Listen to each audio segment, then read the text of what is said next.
Bem-vindos ao Turismo em Destaque. No episódio de hoje analisarei o que pode o turismo esperar de um Conselho Europeu presidido por um português e também se a evolução da conjuntura política internacional irá afetar as atividades turísticas. Já sabe que pode e deve participar na elaboração do Turismo em Destaque, colocando as suas perguntas ou sugerindo os temas a abordar através do endereço programa turismoemdestaque@gmail.com. Vá lá, não se acanhe, venha daí comigo falar de turismo.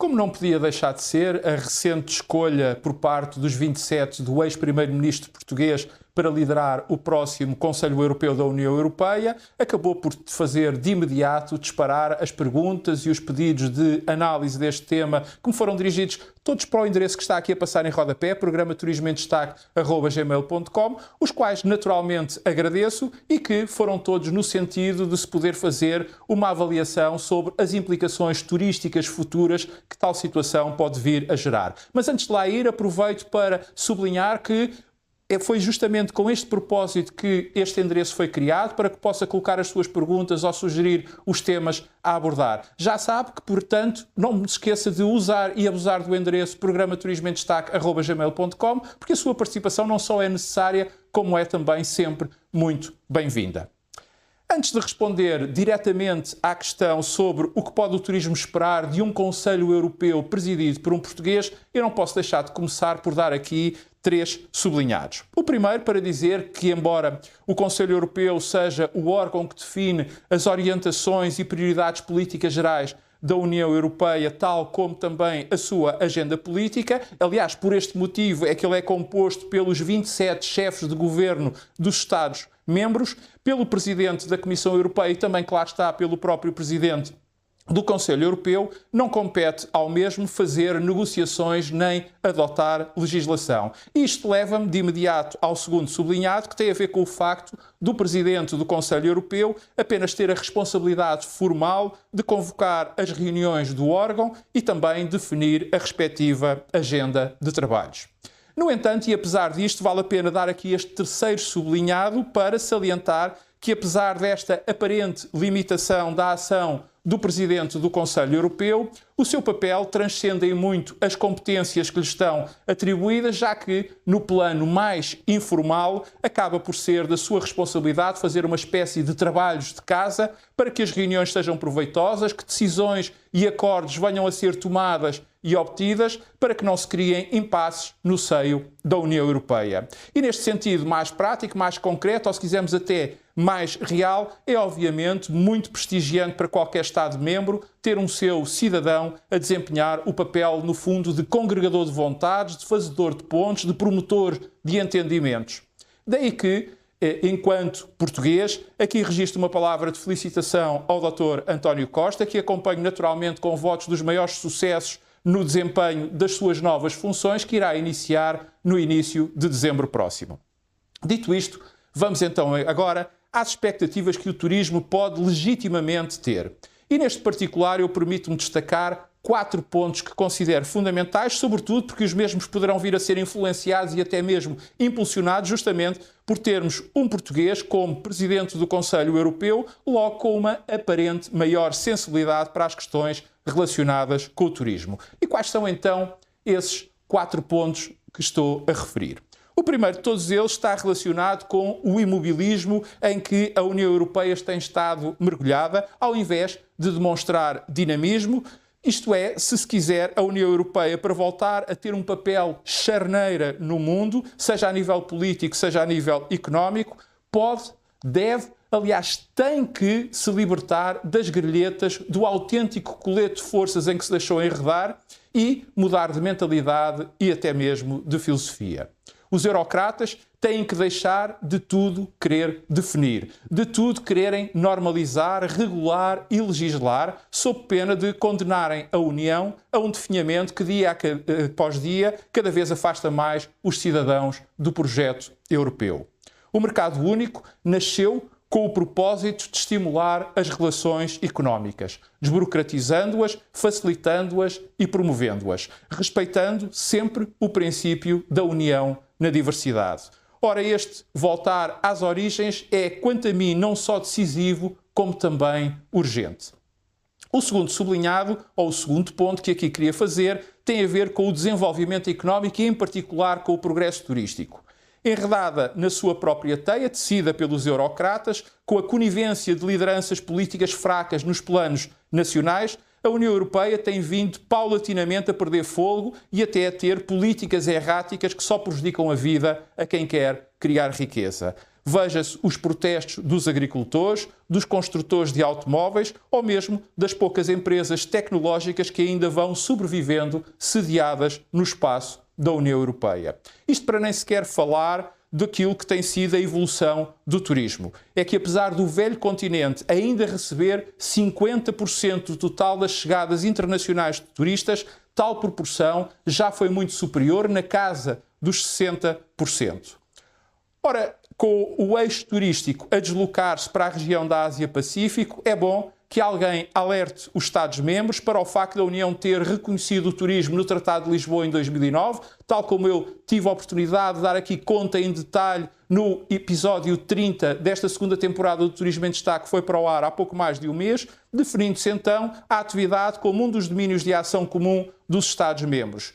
E desde essa altura, pouco para não dizer praticamente nada, foi feito pelo desenvolvimento da atividade. E nós não nos podemos esquecer que estamos a falar de uma área da atividade económica que representa 10% da riqueza, 10% do produto interno bruto gerado na União Europeia. O terceiro ponto refere-se às migrações, matéria que, como se sabe, é altamente controversa no seio dos 27 e que tem dado aso a grandes discórdias ao exacerbar de populismos, nacionalismos e outros radicalismos que fazem com que muitos, nos quais também me incluo, se interroguem sobre os caminhos que a União Europeia está a seguir. A crise de natalidade e o consequente envelhecimento da população é hoje em dia um dado incontornável. E daqui resultam necessidades de mão de obra presentes e futuras que só podem ser satisfeitas com a imigração, pelo menos no curto, médio prazo. Que o digam as atividades turísticas, justamente por serem todas elas de mão de obra intensiva. Mas, por outro lado, muitos dos que vêm em busca do Eldorado europeu não estão disponíveis para se adaptarem à cultura, às regras e até mesmo às sociedades que os acolhem. E tudo isto gera naturalmente tensões que importa resolver, sob pena de um agravamento demográfico e consequente diminuição da capacidade produtiva e de criação de riqueza. Ora, sem gente para trabalhar, como se sabe, não há turismo. E sem rendimentos, também, como se sabe, não há turistas.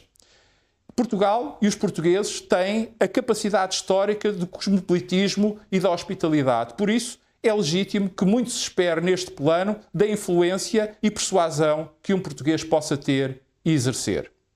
E, finalmente, um quarto e último ponto, mas nem por isso menos importante, relacionado justamente com a importância real do turismo na economia da União Europeia.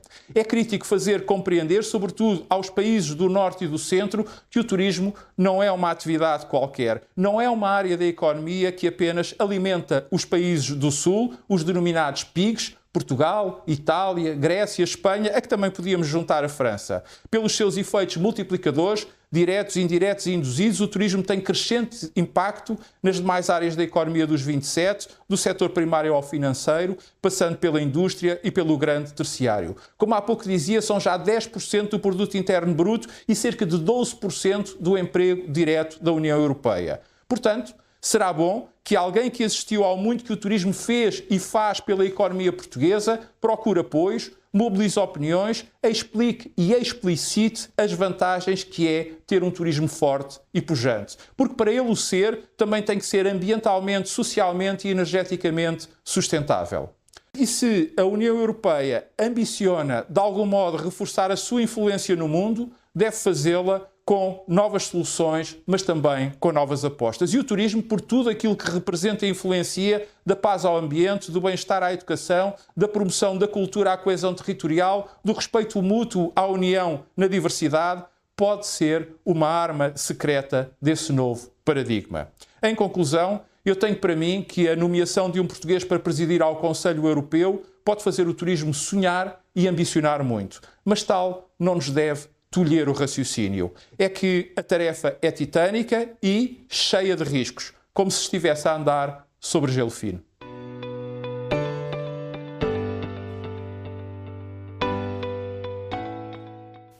Saber se a evolução da atual conjuntura política internacional pode vir a afetar o turismo é uma daquelas perguntas de difícil, para não dizer mesmo de quase impossível resposta, pelo menos com um grau de certeza que não seja alimentado por especulações.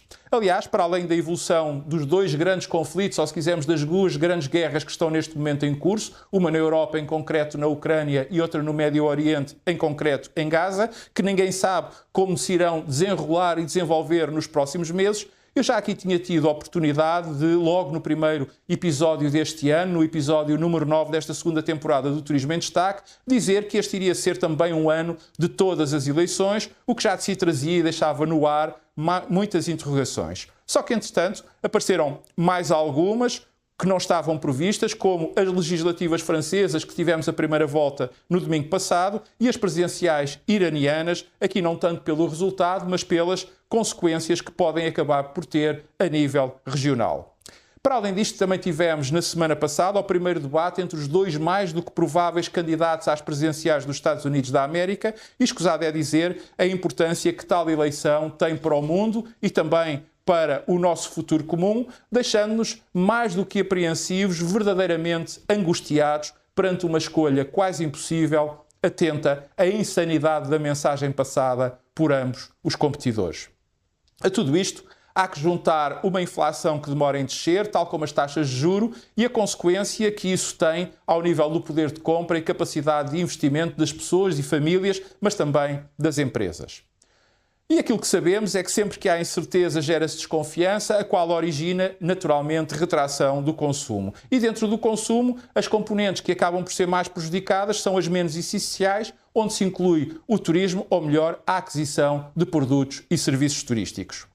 Como bem sabem, aqueles que me acompanham de mais perto, periodicamente eu vou fazendo análises ao desenvolvimento dos anos turísticos. E este não tem sido exceção.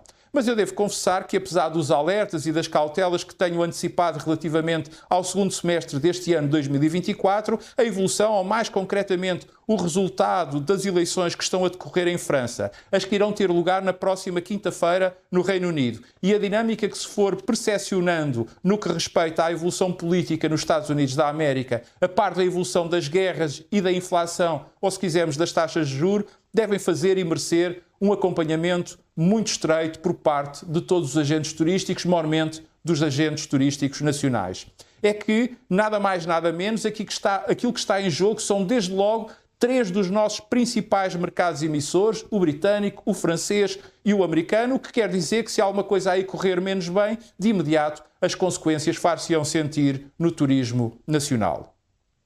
Para aqueles que possam duvidar ou até achar que estou a dramatizar em excesso, pensem por um momento se dessas eleições saírem ganhadoras ideologias mais nacionalistas, mais protetoras dos mercados internos, logo também mais promotoras de um certo tipo de isolacionismo. Isso quer dizer que muitos turismos internos daqueles mercados serão mais dinamizados em oposição às viagens no estrangeiro. Situação que se irá somar ao panorama internacional instável que comecei por referir. Portanto, manda a prudência que no turismo estejamos atentos. Eu diria mesmo que estejamos muito atentos. É que nos próximos meses estaremos a andar sobre gelo fino. Aqui nos voltaremos a ver para a semana. Até lá, saúde, paz. O Estado do Rio Grande do Sul continua a precisar da nossa solidariedade. E recorde que pode colocar as perguntas que deseja ver respondidas ou sugerir os temas que gostaria de ver abordados através do endereço programa-turismoemdestaque@gmail.com. E se ainda não o fez, não perca a oportunidade e subscreva gratuitamente o meu canal. Para isso basta carregar o botãozinho preto que diz subscrever aqui mesmo por baixo da minha imagem, para dar a sua opinião, para partilhar ou simplesmente para ver ou rever os meus comentários.